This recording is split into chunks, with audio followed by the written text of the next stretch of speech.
back, everyone. We have our favorites, Bart and Jennifer Mills, and our local movie reviewers as we do a movie or discuss a movie called Wicked Little Letters. Welcome, Bart and Jen.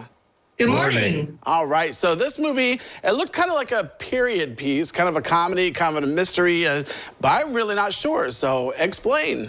Okay, so this movie tells the story of a sinister scandal in a 1920s English seaside village.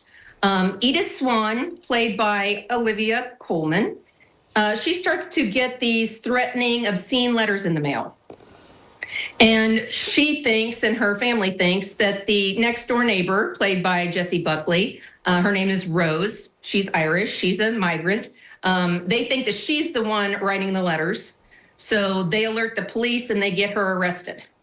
And it's based on an actual true story called the Little Hampton Poison Pen Scandal. Oh, that's just fun to say on its own. Yes. So, based on a true story, I didn't even know that. But, you know, it looked like there was some comedy bits in there. But is it a mystery? Is it, I mean, because I guess you're trying to figure out, did she write these letters? Did she not write these letters? There's a bit of a mystery here. It doesn't dangle too long. I mean, this is one of those British movies that sort of slips under the radar that has obviously some of the greatest actors living today. I mean, Olivia Coleman is just always brilliant, even in bad stuff. Good. And if you watch, we were joking last night while we were watching it because it is just a who's who of like British actors that have shown up in other TV shows and movies we've seen over the years. So it's got that sort of charm that the Brits bring to these small budget presentations that, there's a little bit of comedy. There's a lot of character study. If you watch your PBS mysteries, you know the feel for it.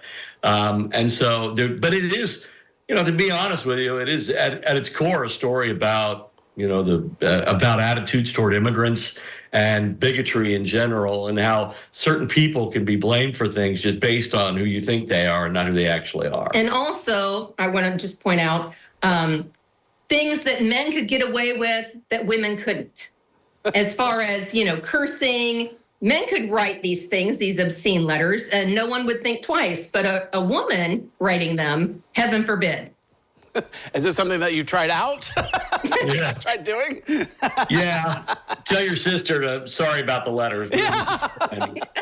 Hey, so this movie, that's funny. This movie is an hour and 40 minutes, so it's actually a perfect time in my opinion. It's not too long. And it's also rated R. I'm guessing that's because of some of the language as I've seen and there's a lot of cursing. Yeah, and you said it's streaming on, and it's also in some. Actually, theaters? it's in some of the smaller theaters. It's ending a run today at the Neon, which is one of our favorite art theaters. But it's also available if you go to. It's not in town here, but if you go to some of the larger cities, it's there. It'll probably be streaming fairly soon, I would assume, because it's one of those small movies. But it's definitely one of those movies that for people who are fans of kind of little English movies, and we're in the midst right now. In the last few weeks, we've done Planet of the Apes. We're going to do a Mad Max movie next week. So the summertime is filled up with these giant, loud blockbusters.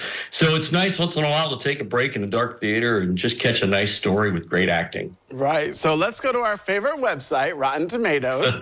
All right. So Rotten Tomatoes gave it a 63% approval rating. No. Pretty low. No. Well, that's because there are not a lot of 82-year-old English women posting on Rotten Tomatoes. So know your demographic, This is skewed for adults, and adults don't do well on Rotten Tomatoes. And people that like highbrow, writing and acting, and people that are interested in Oscar movies. I mean, I would give this a 100. It was really funny, incredibly well acted. Yeah, really good. It's just charming. It's for people who like that. Again, if you're a fan of PBS, then you'll like this. Yes. All right, so I have to do this. So are you going to give it a thumbs up, a thumbs down, or a thumbs sideways? 2 big thumbs up. Yeah, I think a thumbs up from me, too. Like I said, know your audience. It's probably not for kids or for, I don't think teens are going to dig it.